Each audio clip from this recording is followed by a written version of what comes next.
Okay, it's been a while. This is Izzy's take on the world.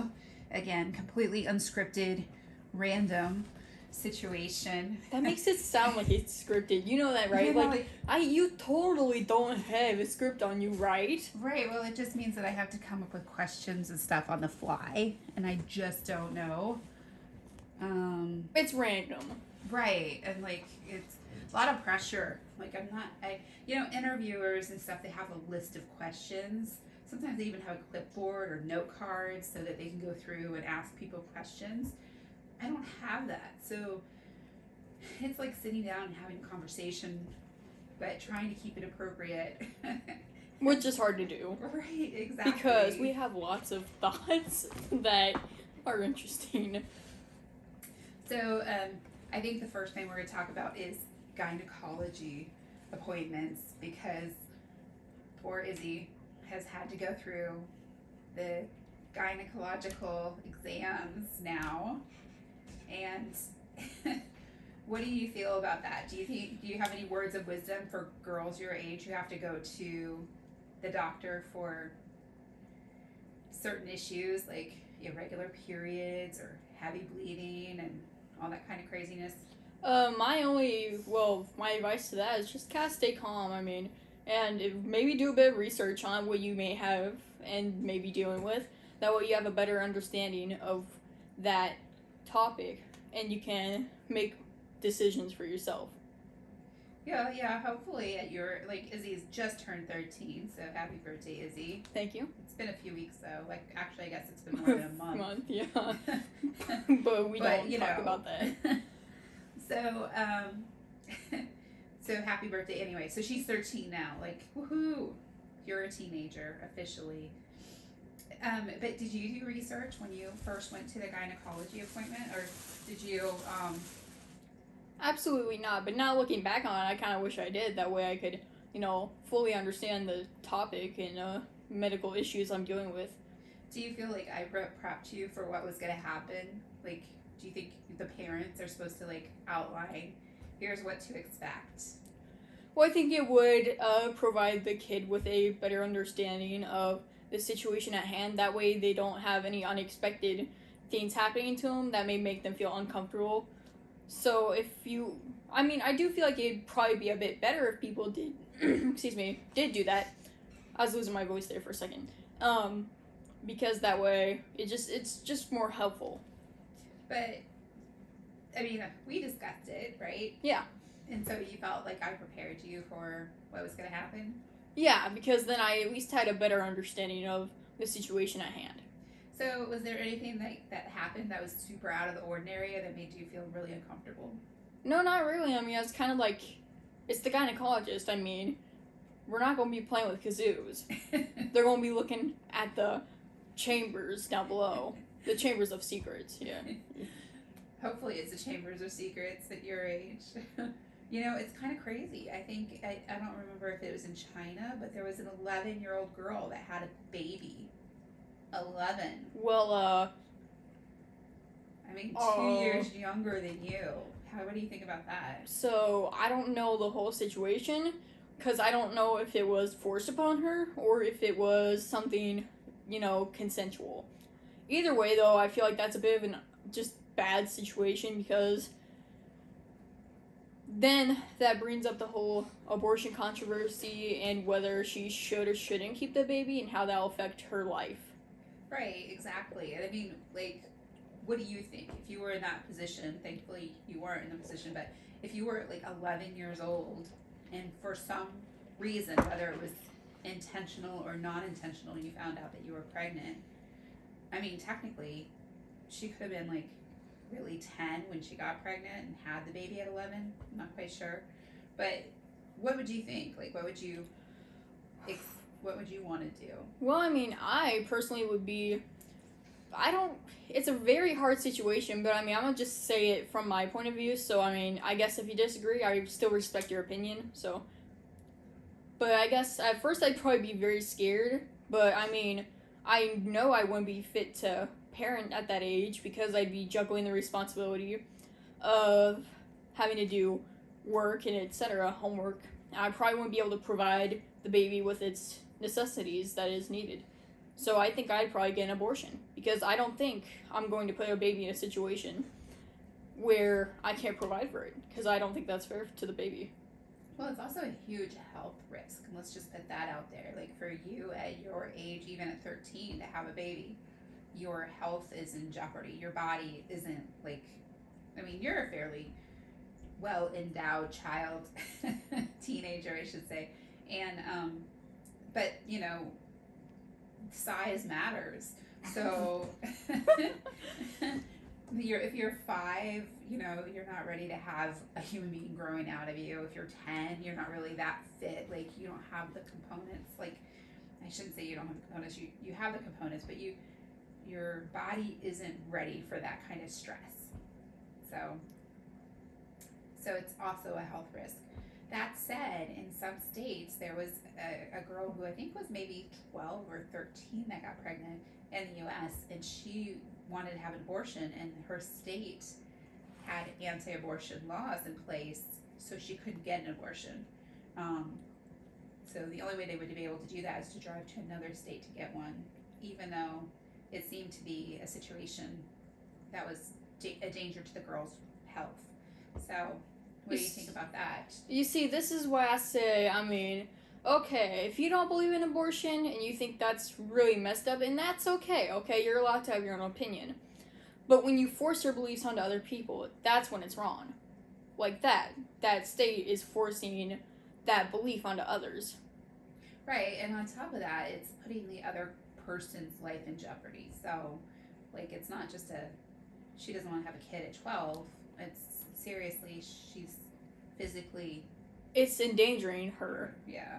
Which isn't good. So I say, you know, abortion laws probably aren't the best thing. Just, I mean, the way I look at it is just like, if people want to do it, that's fine. If you don't want to do it, that's also cool. Let it be up to the person with the baby.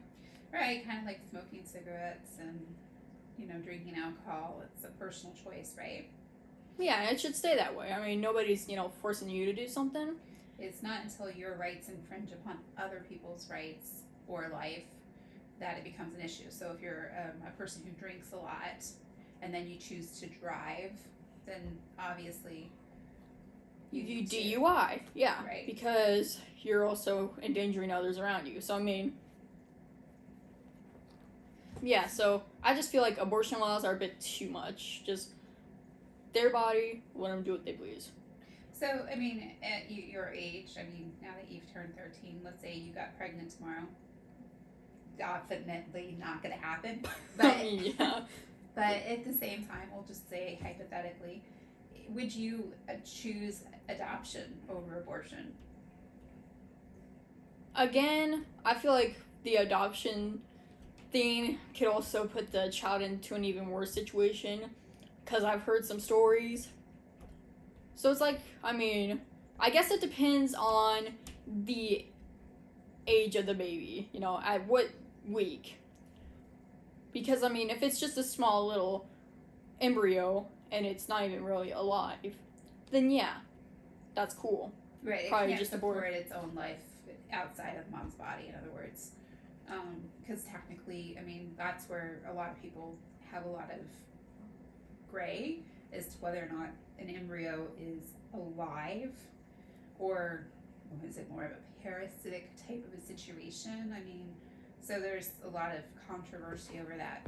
Well, I guess, I mean, with over time, when our tools and other things progress, that we'll be able to find that out. Right. So right now it's a mystery, but, you know, we'll find out one day.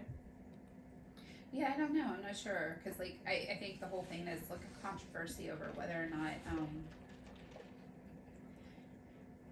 how do we say it? There's intellect and spirit involved in an embryo. And that's where a lot of people feel like as soon as you get pregnant, as soon as the sperm enters the egg, then there's life and a new life has begun. And they feel that the spirit and everything is attached to that at the moment of conception. So, so we will move on from this very controversial subject.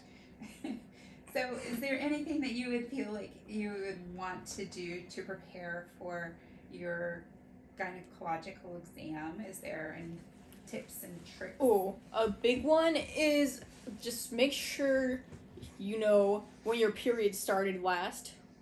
Your last period.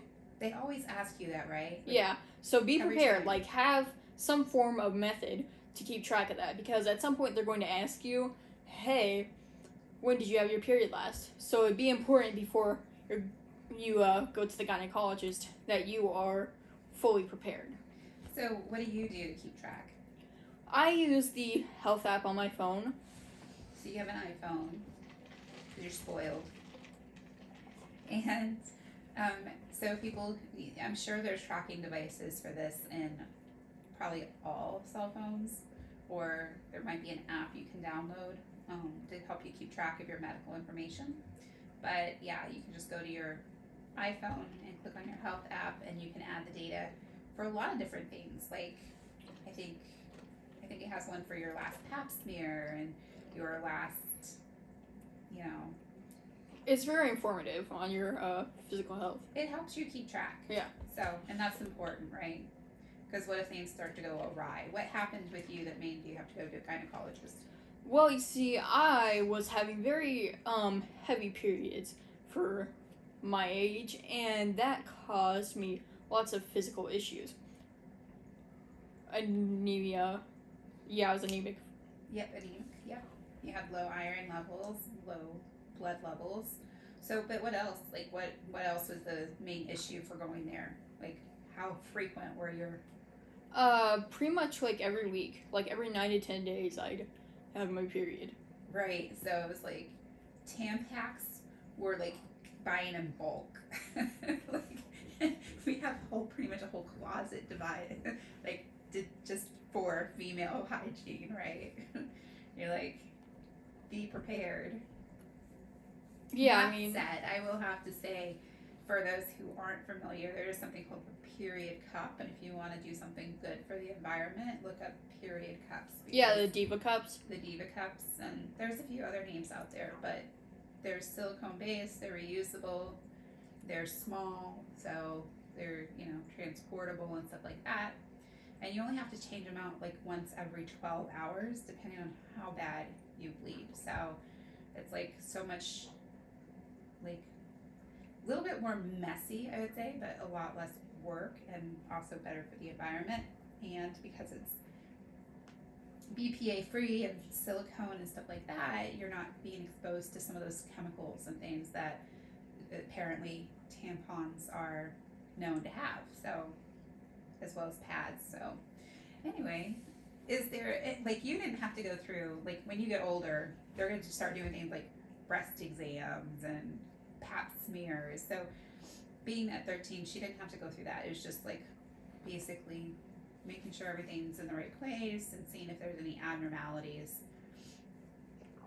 that was causing her bleeding. So what did the doctor end up doing for you? Ooh. Like what did she do to try to help you stop your periods from Oh, happening yeah. for 2 weeks? She gave me tranexamic acid Okay, that's and a blood. progesterone. Yeah.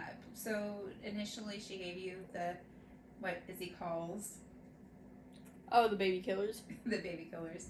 So Izzy had to be put on birth control. So this is another controversial subject. Like people, like I think this has changed mostly in the past few years, but a lot of companies didn't want to cover birth control on their plans because they're against contraception.